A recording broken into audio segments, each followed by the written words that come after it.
Dear respected teachers and my fellow classmates, I am Salman Yasser, ID 1706102, and today we, Group 1, would like to present our project for Control Systems Lab, titled Smart Tool for Deaf and Visually Impaired People.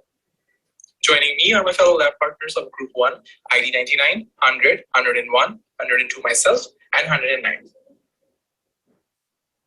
Before we showcase our project, we want to highlight on some points that is related to the problem that we're trying to solve. According to The Guardian, in this country, around 16 million people of the age 30 and over are visually impaired. According to Springer, around 13 million people are suffering from variable range of hearing losses, and around 3 million people are suffering from severe hearing problems in their daily activities. Our main objective of this project is to help both deaf and visually impaired people at the same time. There are many tools for impaired people. However, these tools are mostly primitive and lack any technological integration at all. So we wanted to see if we can work with them. We want to see if we can do something about this.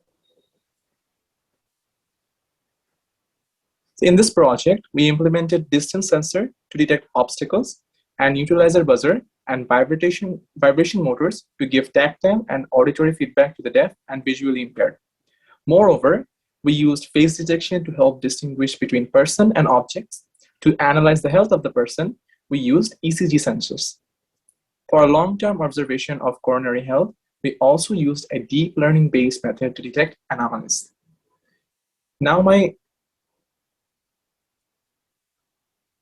We are very sorry here that we can't afford Raspberry Pi due to budget shortage and COVID situation.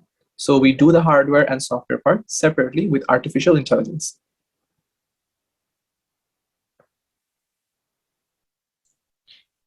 Thank you, Yasser. I am Shojondotto Shammo, ID 1706101.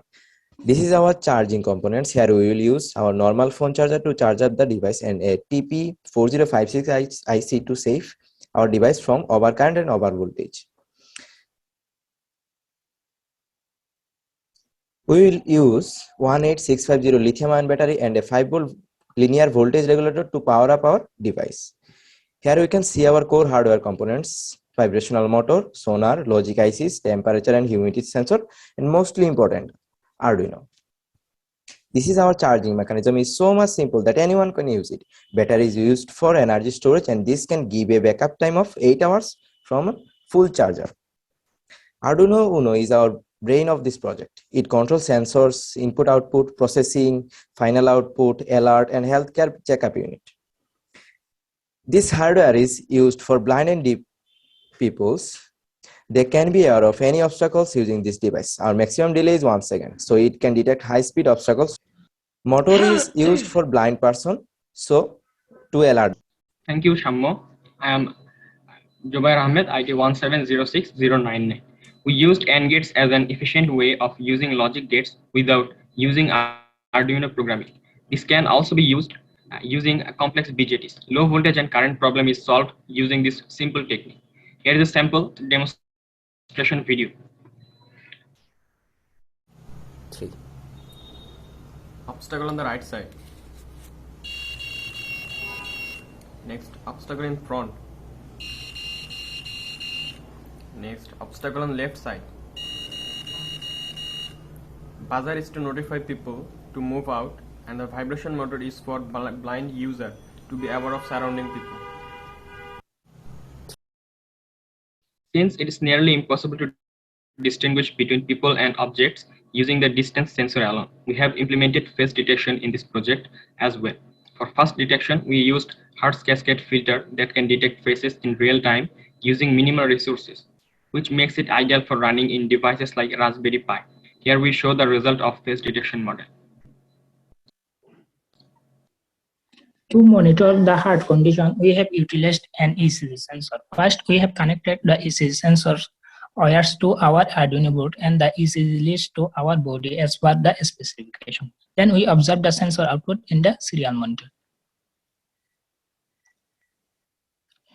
Here we can see the ECG sensor output data. We extracted this data for further processing. Ideally, we would have this sensor transmit data using Arduino and have the data stored in a server. But here we faced a challenge. The ECG data we have is from a healthy heart. As none of us have any significant heart disease, however, in real life, we would have to deal with people with heart disease, but we do not have ECG data from unhealthy patients for this particular sensor. So we have decided to use an unsupervised anomaly detection model that can detect anything out of ordinary for this sensor data. For this, we have collected the sensor data and stored them in our computer. Thank you, Maimon. I am Bishoy, IT109, and I will be presenting the deep learning part of the model. We apply the deep learning model to detect anomalies from 1D data. The model training system is shown here. The input is 1D data taken from the sensor, and using this formula, we normalize the data so that the values are ranged from 0 to 1. To increase the model generalizability and robustness, we introduce some augmentation to the training pipeline. One of the problems in using ECG sensor data is that in real life, the position of ECG leads may get mistakenly reversed, and the data gets inverted in that case. To make our model robust to this, we randomly inverted some of the ECG data. We also added some noise here. We used an autoencoder model comprised of cascading dense and dropout layers. We passed the data as an input to the model. The model generated an output, which is we tried to make the output as similar to the input as possible. The model is trained in this manner so that it can generate similar output only from input data that is known to the model. For the anomaly detection during inference, we passed the input to the model. We generated the output. We calculated the difference between the generated input and output and compared it to our pre-calculated threshold value. When the loss exceeds the threshold, we classify the section as an anomaly. Thus, we implement a deep learning-based anomaly detection system to apply on the ECG data. So in summary, these are the things that we have utilized in this project. And this is our tentative budget. As you can see, our total budget is around 12K. And that's all from us. Thank you for your patience. Is there any questions?